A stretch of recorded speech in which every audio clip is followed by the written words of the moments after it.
নমস্কার, ঈশান Bangla prime time সংবাদে আপনাদেরকে স্বাগত জানাই। আপনাদের সঙ্গে রয়েছে আমি অপরাজিতা। শুরুতেই দেখে নেব প্রাইম টাইম শিরোনাম।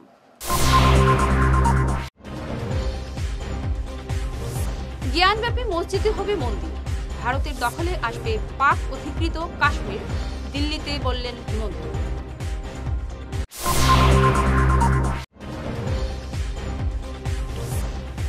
মে চেতনাকে সামনে রেখে কাল বরাকের 3 জেলায় মহামিছিল বরাকের আওয়াজে।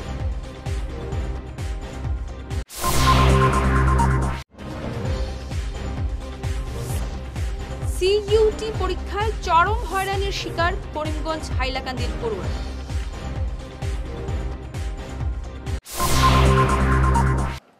এবার প্রাইম টাইম বিস্তারিত খবর। বিজেপি 400 আসন পেয়ে এবার জ্ঞানব্যাপী মসজিদের স্থানে হবে মন্দির। ভারতের দখলে আনা হবে পাকিস্তান অধিকৃত কাশ্মীর। আজ দিল্লিতে নির্বাচনী প্রচারাভিযানে এমনই মন্তব্য করেন মুখ্যমন্ত্রী হিমন্ত বিশ্ব শর্মা। হিমন্ত বলেন, 400 আসন পেয়ে নরেন্দ্র মোদী তৃতীয়বারের মতো প্রধানমন্ত্রী হওয়া নিশ্চিত। এ নিয়ে দেশবাসীর মনে কোনো সন্দেহ নেই, কিন্তু আপত্তি শুধু কংগ্রেসের। বিজেপি 400 পার করলে মথুরায় হবে কৃষ্ণ জন্মভূমি। ভারতের দখলে আনা হবে পাকিস্তান অধিকৃত কাশ্মীর, এই ভয়ে কাঁপছে কংগ্রেস। देश भर का लोगों को किसी का मन में संदेह नहीं है कि मोदी जी तीसरा बार 400 पार करके सरकार बना रहा है। समस्या कहां से आया? जब भी 400 पार सुनते हैं तब कांग्रेस पूछने लगता है कि 400 क्यों सही? पता नहीं उनका 400 से क्या नफरत है। 399 बोल लो तो ठीक है। अगर मैं बोलता हूं कि मोदी जी 395 मिलेगा, वो लोग खुश रहते हैं। लेकिन जब मैं बोलता हूं मोदी जी 400 पार हो जाता है, वो लोग नाराज हो जाते हैं। मैंने एक मेरा कांग्रेसी मित्र को मैंने पूछा, यार 390 बोलने से तुम लोग नाराज नहीं होते हो, 395 बोलने से नाराज नहीं होते हो, 400 बोलने से क्यों नाराज हो जाते हैं? जवाब नहीं होते हैं। लेकिन मैंने खुद सोचा कि वो लोग का डर कहाँ है, 400 पार से वो लोग का इतना नफरत क्यों है? फिर बाद में मेरा दिमाग में आया कि उनका डर है कि अगर 400 पार मोदी जी करवा देते हैं तो मोदी जी काफी कुछ करने वाला है। अभी तो राम मंदिर का प्राण प्रतिष्ठा हुआ, लेकिन हमें तो मथुरा में कृष्ण जन्मभूमि तो हमें बनाना है ना। तो कांग्रेस लोगों को मालूम हो गया मोदी राम में ही रुकने वाला नहीं है। मोदी औरंगजेब ने जितना कुछ करके किया था, मोदी जी सब कुछ सीधा करने वाला है। मोदी जी रुकने वाला नहीं है। तो उनका दिमाग में है कि मोदी जी जब 400 पार कर लेगा, ज्ञानव्यापी मस्जिद नहीं रहेगा, वहां में काशी विश्वनाथ ही रहेगा। मोदी जी जब 400 पार कर लेगा, वहां में मथुरा में इतना हमें दिखाई नहीं देगा, सारे की सारे राधे कृष्ण ही दिखाई देगा। বরাকের ইতিহাসে এই প্রথম 19 মে চেতনাকে সামনে রেখে বিশাল মিছিলের আয়োজন করেছে বরাকের আওয়াজ। আগামীকাল 16 মে বরাকের 3 জেলায় মিছিলে পা মেলাবেন বিভিন্ন ভাষা গোষ্ঠীর মানুষ। ঐক্য এবং সৌভ্রাতৃত্ব গড়ে তোলার লক্ষ্যে এই মিছিলে সামিল হবেন শতাধিক সংগঠনের কর্মকর্তারা। এছাড়াও স্কুল কলেজের পড়ুয়ারাও অংশ নেবেন। শিলচরের মিছিল শুরু হবে রাঙ্গিরখাড়ি নেতাজি মূর্তির পাদদেশ থেকে, শেষ হবে গান্ধীভাগে। মিছিলটি মহামিছিলের রূপ নেবে বলে আশাবাদী উদ্যোক্তারা। সবাইকে ঐক্যবদ্ধ হয়ে মিছিলে সফল করার আহ্বান জানানো হয়েছে। নমস্কার, আমি শ্রেয়া বরাকের আওয়াজ থেকে বলছি। এই 16 মেতে একটা ঐতিহাসিক মহামিছিল হতে যাচ্ছে। বরাকের উপত্যকার 3টি জেলা শহর শিলচর, করিমগঞ্জ এবং হাইলাকান্দি একসঙ্গে সবাইকে নিয়ে হতে যাচ্ছে। শিলচরে এই মহামিছিলটা 16 মেতে রাঙ্গিরখাড়ি পয়েন্ট থেকে গান্ধীবাগ অবধি বিকেল 4টার সময় হতে যাচ্ছে। আপনাদেরকে অনুরোধ জানাচ্ছি যেন আপনারা এই মহামিছিলে যোগদান দেন।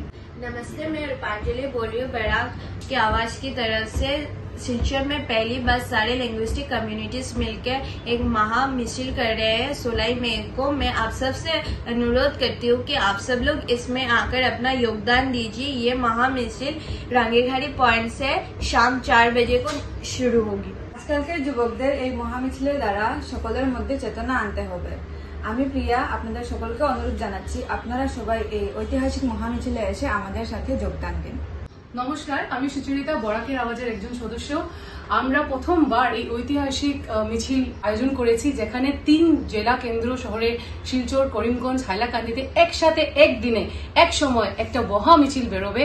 এখানে সব রকমের ভাষার বহু ভাষার ঐক্যের জন্য এই মিছিলটা করা হচ্ছে, যেখানে নাগা কমিউনিটি, মণিপুরি, বৈষ্ণবপ্রিয়া মণিপুরি, ভোজপুরি, মারওয়ারি, বাঙালি আমরা সবাই একসাথে এক হয়ে এই মিছিলে হাঁটবো। আমি সবাইকে অনুরোধ করছি আপনারা সকলেই এই মিছিলে এসে যোগদান করুন। অনেক অনেক ধন্যবাদ। নমস্কার, আমি পল্লবিতা শর্মা, বরাকের আওয়াজের পক্ষ থেকে শিলচর, করিমগঞ্জ, হাইলাকান্দি আমরা 3টা জেলাতে 19-এর শহীদদের স্মরণে তাদের শ্রদ্ধা জানাইতে আমরা মহা মিছিলের আয়োজন করছি। সেটা 3টা ইয়েতেই হইব, শহরেই হইব। শিলচরে এটা 16 মে বিকাল 4টা থেকে রাঙ্গিরখাড়ি পয়েন্ট থেকে শুরু হইব এবং গান্ধীবাগে গিয়ে শেষ হইব। আমি আমার পরিবার, বন্ধু বান্ধব সবাইকে নিয়ে এই র্যালিতে জয়েন করব এবং আমি আপনার শিলচরবাসীর কাছে অনুরোধ করলাম আপনারা সবাই এই র্যালিতে জয়েন করিয়া র্যালিটারে ঐতিহাসিক রূপ দিন। ধন্যবাদ। नमस्कार, मैं मनोज सोनावत, अध्यक्ष मारवाड़ी युवा मंच सिलचर। हम बराक घाटी के 11 अमर शहीदों को स्मरण करते हुए बराक के 3 जिलों में एक बहुभाषिक एकता की ऐतिहासिक रैली निकालने जा रहे हैं। 16 मई को एक ही दिन में 3 जिलों में ये रैली निकाली जाएगी। सिलचर में 16 मई को शाम को 4 बजे ये रैली नेताजी मूर्ति के सामने से शुरू होगी। मैं समस्त सिलचर वासियों से अनुरोध करता हूँ कि आप सभी इस एकता की रैली से जुड़ें और इस ऐतिहासिक क्षण के साक्षी बने। धन्यवाद। जय जिनेन्द्र। আজ থেকে শিলচরের বিভিন্ন কেন্দ্রে শুরু হলো সিইউটি পরীক্ষা। করিমগঞ্জ ও হাইলাকান্দিতে এই পরীক্ষা কেন্দ্র না থাকায় উভয় জেলার পড়ুয়াদের চরম হয়রানির শিকার হতে হয়। অনেকেই সময় মতো পরীক্ষায় উপস্থিত হতে অনেক দুর্ভোগ পোহাতে হয়। অভিভাবক ও পড়ুয়ারা এ ব্যাপারে মুখ্যমন্ত্রী ও শিক্ষামন্ত্রীর দৃষ্টি আকর্ষণ করে বলেছেন, ওই 2 জেলায় পরীক্ষা কেন্দ্রের ব্যবস্থা না থাকায় অনেকেই দুর্ভোগে পড়েছেন। আমি তো হাইলাকান্দি ডিস্ট্রিক্ট থেকে আইছি। আচ্ছা, কি হইবা সিওটি দেওয়ার কতটুকু এটা সুবিধা বা কতটুকু কঠিন হয়ে দাঁড়াইছে আপনারা লাগে? কঠিন ওটা হইলো কি আমরা তো ট্রাভেলিংয়ের প্রবলেম হয়েছে, কারণ আমরা এখান থেকে তো 50 কিলোমিটার দূরে আমরা কাছাড় ডিস্ট্রিক্টও এখানে পড়ছে। আর এখানে সকালে 6টার সময় বাড়াইতে লাগছে। আমরা স্টুডেন্টের অনেক প্রবলেম মেন্টালি আছে, কারণ অত দূর আইয়া এক্সাম দেওয়া খানো সেন্টার থেকে বার করা কঠিন। আমি শিক্ষামন্ত্রী আর মুখ্যমন্ত্রী মহোদয়ের জানাইমু যে আমরা এক্সাম সেন্টার আমরা নিজ নিজ ডিস্ট্রিক্টে দেওয়ার লাগে, কারণ আর ইউজিসি চেয়ারম্যানরে কইয়ার যেন আমরা ট্রাই করবা যেন আমরা করিমগঞ্জ ডিস্ট্রিক্ট, হাইলাকান্দি ডিস্ট্রিক্ট মানে নিজ নিজ ডিস্ট্রিক্টও এটা দেওয়ার এক্সাম সেন্টার দেওয়ার লাগে। আমি শোনাই আমরা দুঃখ ভাড়াতে গাইছি তারা যে বাইরে বাইরে থেকে আইছে নিউজ এটা তো মানে আমি কই দিচ্ছি ওখানে বাইরে থেকে আইছি, মানে যার যার একটা ডিস্ট্রিক্টও মানে ওই সেন্টারটা দিলে মানুষের গরিব মানুষ সুন্দর করে যাইতে পারে। প্রায় গরিব মানুষ আইছে বহুত কষ্ট করিয়া। 19 মে ভাষা শহীদ দিবস উপলক্ষে আলোকসজ্জার সাজিয়ে তোলা হয়েছে শিলচর গান্ধীবাগের শহীদ মিনার। শহীদ মিনারে পড়েছে রঙের প্রলেপও। 19 মে উদযাপন কমিটির অনুরোধে এই উদ্যোগ নিয়েছে শিলচর ডেভেলপমেন্ট অথরিটি। আলোকসজ্জার উদ্বোধনীতে গান্ধীবাগ শহীদ মিনারের চত্বরে জড়ো হন বিশিষ্টজনেরা। উপস্থিত সাংসদ ডক্টর রাজদীপ রায়, শিলচর উন্নয়ন পর্ষদের চেয়ারম্যান মঞ্জুল দেব, পুলক দাস, 19 মে উদযাপন কমিটির পক্ষে স্বর্ণালী চৌধুরী প্রমুখ।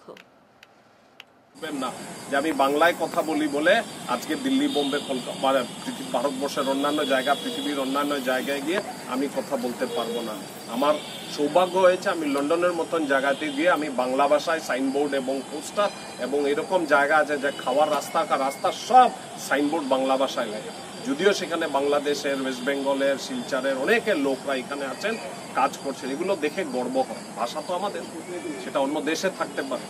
তো যাই হোক, আজকে আমি আবারও উদযাপন কমিটি, 19শে মে উদযাপন কমিটি অ্যান্ড শিলচর ডেভেলপমেন্ট অথরিটির চেয়ারম্যানকে আবারও ধন্যবাদ জানিয়ে, আমার মিডিয়ার বন্ধুদেরকে ধন্যবাদ জানিয়ে, আমি সবাইকে আবারও তাদের নমস্কার জানিয়ে এবং 19শে মেয়ের 21 জন শহীদকে সবাইকে আমি আমার নমস্কার জানিয়ে, শিল্পীরা যারা গান গেয়েছেন তাদেরকে অফুরন্ত ধন্যবাদ জানিয়ে আমার ভাষা শহীদ তাদের স্মৃতিতে এখানে শহীদ স্মৃতিসৌধ নির্মিত হয়েছিল 1961 ইংরেজিতে।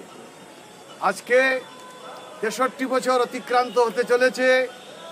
এই স্মৃতিসৌধ সময় মতো যেভাবে পরিচর্যা করা দরকার সেভাবে করা সব সময় সম্ভব হয়নি। পৌরসভার পক্ষ থেকে বিভিন্ন সময়ে বিভিন্নভাবে পদক্ষেপ নেওয়া হয়েছে। তবুও বর্তমান পরিস্থিতিতে যেখানে একটা পার্ক তৈরি হয়েছে, গান্ধীবাগ পার্ক, এই পার্কে আলোর ব্যবস্থা আছে, সন্ধ্যার পর সেখানে আলো ঝলমল করে, কিন্তু এই শহীদ বেদিতে আলোর কোনো ব্যবস্থা নেই। একদিন আমরা 19শে মে উদযাপন কমিটির পক্ষ থেকে শিলচর ডেভেলপমেন্ট অথরিটি, শিলচর উন্নয়ন সংস্থার যিনি সভাপতি মঞ্জুল দেবের কাছে এই কথাটা বললাম। মঞ্জুল দেব বললেন যে আপনারা আমাদেরকে একটা লিখিত দেন, আমি এটার ব্যবস্থা। আগামী বিধানসভা ও পঞ্চায়েত নির্বাচনে রাজ্যের প্রতিটি আসনে লড়বে আম আদমি পার্টি। গতকাল এক সাংবাদিক বৈঠকে এমন জানিয়েছেন আম আদমি পার্টির করিমগঞ্জ জেলা সভাপতি সাইনুল হক। রাজ্যের বিজেপি সরকারের ব্যর্থ আখ্যা দিয়ে তিনি বলেন, আসামের মানুষ তাদের দলকে সমর্থন করলে দিল্লি ও পাঞ্জাবের মতো সরকারি সুযোগ সুবিধা পাবেন। আমরা সাধারণ জনগণের দিন যাপন করা বিপন্ন হয়েছে। অধিক হারে মূল্য বৃদ্ধি, নিত্য প্রয়োজনীয় জিনিসের মূল্য বৃদ্ধি। আগে আমরা বাল্ব 100 ওয়াটের বাল্ব জ্বালাতাম, আমাদের বিল আসতো 350 থেকে 400 টাকা। বর্তমানে আপনারা আমরা এলইডি বাল্ব জ্বালাচ্ছি, কিন্তু আমাদের বিল আসে 1500 টাকা, 1700 টাকা। সেই অবস্থা আমাদের ডিজিটাল ইন্ডিয়া, সেই ডিজিটাল ইন্ডিয়া। তো আমি এই যে জনগণ হিসাবে আপনাদের মাধ্যমে ভারতের প্রধানমন্ত্রী, মাননীয় প্রধানমন্ত্রী নরেন্দ্র মোদী মহাশয় তথা আসামের মাননীয় মুখ্যমন্ত্রী শ্রীযুক্ত হিমন্ত বিশ্ব শর্মা মহাশয়ের নিকে অনুরোধ করছি যে আমাদের পুরনো দিনগুলো আমাদেরকে ফিরিয়ে দিলে বোধহয় ভালো হবে। কারণ আমরা 100 ওয়াটের বাল্ব জ্বালালে আমরা 350 টাকা বিল দেবো, আর 9 ওয়াটের বাল্ব জ্বালিয়ে 1700 টাকা বিল দিতে হবে না। আমরা গত দিনে 2014 সালে আমাদের প্রতি গ্যাস সিলিন্ডারের রাজনীতির নামে যে গ্যাস সিলিন্ডার 395 টাকা, yani 400 টাকা ছিল। আজকে গ্যাস সিলিন্ডার আমাদেরকে সাবসিডির নামে আমাদের কাছ থেকে হাতিয়ে পয়সা নেওয়া হচ্ছে। ওই গ্যাস সিলিন্ডারের মূল্য বর্তমান 1150 থেকে 1200 টাকা। তো একজন শ্রমিকের দৈনিক মজুরি 300 থেকে 500 টাকা। একটা গ্যাস সিলিন্ডারের দাম হচ্ছে 1200 টাকা। তো আমরা সেই পয়সাগুলো কোথা থেকে ব্যবস্থা করব? তো চরম ব্যর্থতার পরিচয় দিয়েছে। আমি আপনাদের মাধ্যমে আমাদের আসামের জনগণ তথা আমাদের করিমগঞ্জের জনগণের নিকট আহ্বান রাখছি, আগামী 2026 ইংরেজিতে আম আদমি পার্টি আমাদের আসামের প্রতিটি জেলায়, প্রতিটি কনস্টিটিউয়েন্সিতে, পঞ্চায়েত নির্বাচনের প্রতিটি জিপি ওয়াইজ, প্রতিটি ওয়ার্ড বেসিস, প্রতিটি জিপি বেসিস আমরা ইলেকশন খেলব, প্রতিদ্বন্দ্বিতা করব। আপনারা যদি এই আম আদমি পার্টিকে আগামী 26 ইংরেজিতে বা আমাদের যে পঞ্চায়েত নির্বাচন হচ্ছে সেই পঞ্চায়েত নির্বাচনে নির্বাচিত করেন, তাহলে আমরা আপনাদেরকে ভীষণ ডকুমেন্ট। সঙ্গে থাকুন, ফিরছি ছোট প্রাইম টাইম বিরতির পর।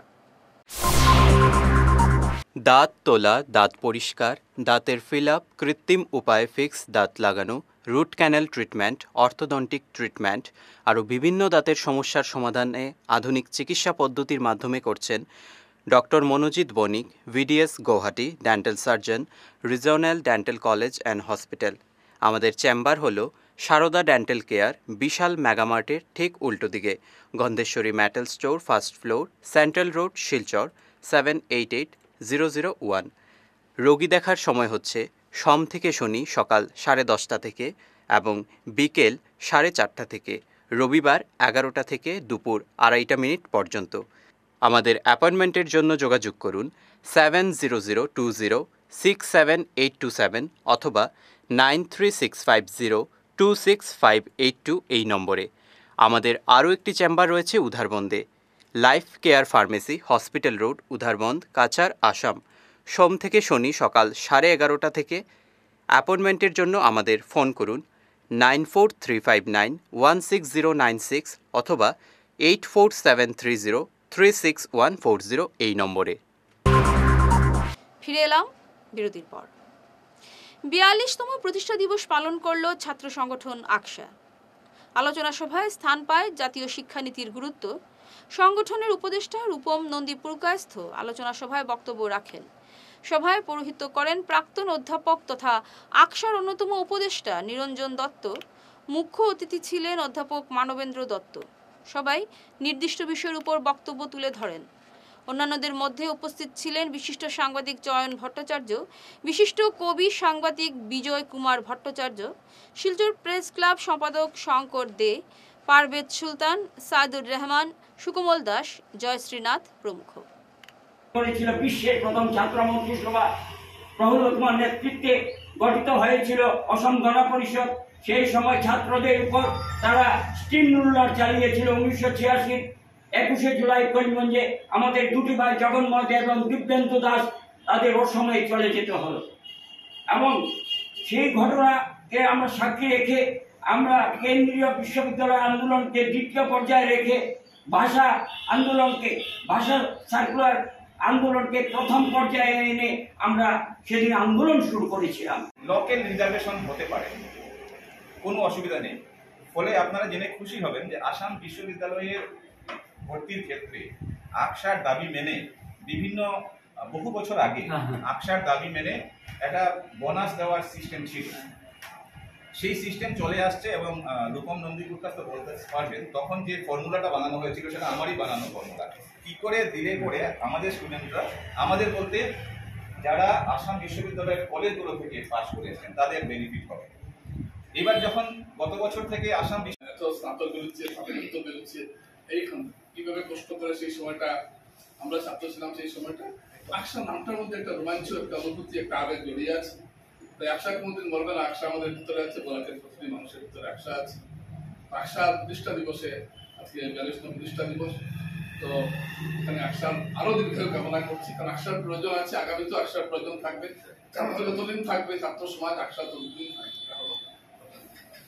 এবার আমি একটু যে আলোচনা বিষয়বস্তু আসতে চাইছি, জাতীয় শিক্ষানীতির গুরুত্বটা। দেখুন, যখনই একটা জাতীয় শিক্ষানীতি প্রবর্তিত হয়েছে তখনই কিন্তু অনেক কথা উঠেছে। এটা আমাদের মনে আছে, যেটা সম্পর্কে একটু আগে বললেন, যে যখন মঙ্গলবার ভোরে পশ্চিম কাটিগড়ার নাথানপুর গ্রামে কুখ্যাত গরু পাচারকারীর পরিবারের হাতে আহত পুলিশ আধিকারিক চন্দন পাটোয়ারির শারীরিক অবস্থা বর্তমানে স্থিতিশীল। শিলচর মেডিকেল কলেজ হাসপাতালে চিকিৎসাধীন ওই পুলিশ অফিসারের মাথায় বেশ কয়েকটি সেলাই লেগেছে। এদিকে আজ নাথানপুর গ্রামে কুখ্যাত পাখি মিয়ার বাড়িতে গেলে কাউকে পাওয়া যায়নি। এলাকাবাসী জানিয়েছেন পুলিশ এই বাড়ির সবাইকে আটক করে নিয়ে গেছে। হাইলাকান্দি ডায়েটের অধ্যক্ষ তাজ উদ্দিন লস্করের লেখা আরও একটি বই উন্মোচন হলো। Guidance and counselling in education নামের এই বইটি এক অনুষ্ঠানের মাধ্যমে উন্মোচন করেন হাইলাকান্দির বেসিক ট্রেনিং সেন্টারের অধ্যক্ষ বিমল কুমার বসুমাতারি। অনুষ্ঠানে উপস্থিত ছিলেন বিএডের HOD doctor Khaliquzzaman Laskar, senior lecturer Miftahur Rahman Choudhury, Anupama Neyob, Nurul Huda Choudhury প্রমুখ।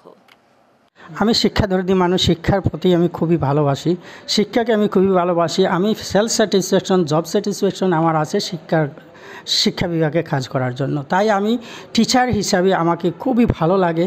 আমি বিভিন্ন সময় বিভিন্ন কিতাব লিখেছি, বই লিখেছি।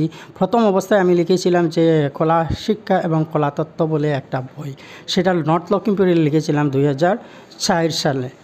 তারপরে আমি আরও ধেমাজিতে যাওয়ার পরে ধেমাজিতে ডায়েটে জেলা শিক্ষা এবং প্রশিক্ষণ প্রতিষ্ঠানে যখন ছিলাম তখন আরও একটা বই লিখেছিলাম, যেটা ওয়ার্ক এডুকেশন বলে প্রাথমিক শিক্ষকদের জন্য লিখেছিলাম।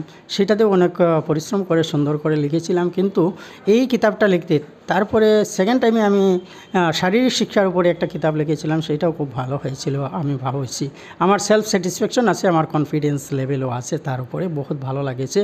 তারপরে আমি একটা ডিস্টেন্স লার্নিং মেথোলজির উপরে একটা আসাম অ্যাডমিনিস্ট্রেটিভ স্টাফ কলেজের মধ্যে 15 দিনের একটা ট্রেনিং নিয়েছিলাম। সেই ট্রেনিংয়ের উপরে ভিত্তি করে কিতাব লেখার উপরে একটা মানে বই লেখার উপরে একটা ট্রেনিং নিয়েছিলাম। সেইটার উপর ভিত্তি করে ডিস্টেন্স লার্নিং মেথোলজির উপরে একটা আমি কিতাব লিখেছিলাম, কিন্তু দুর্ভাগ্যবশত সেইটা কিন্তু আমি পাবলিশ করতে পারিনি। সেইটা ম্যানাস্ক্রিপ্ট হিসাবে এখনও আছে।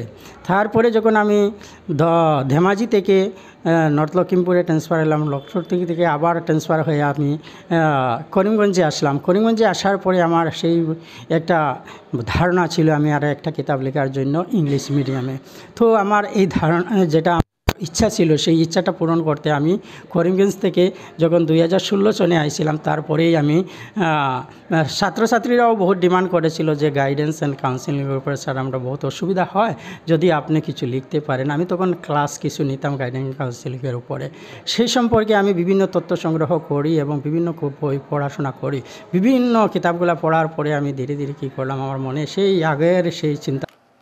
এক ঝলকে প্রাইম টাইম শিরোনাম আরও একবার।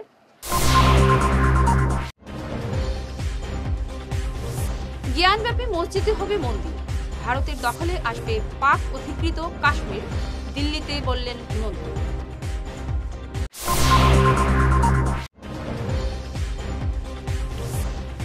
মে চেতনাকে সামনে রেখে কাল বরাকের 3 জেলায় মহামিছিল বরাকের আওয়াজে।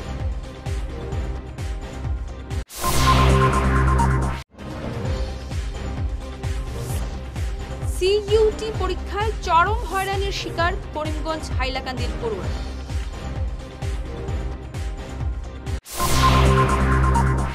ঈশান বাংলা প্রাইম টাইম খবর আজ এ পর্যন্তই। নমস্কার।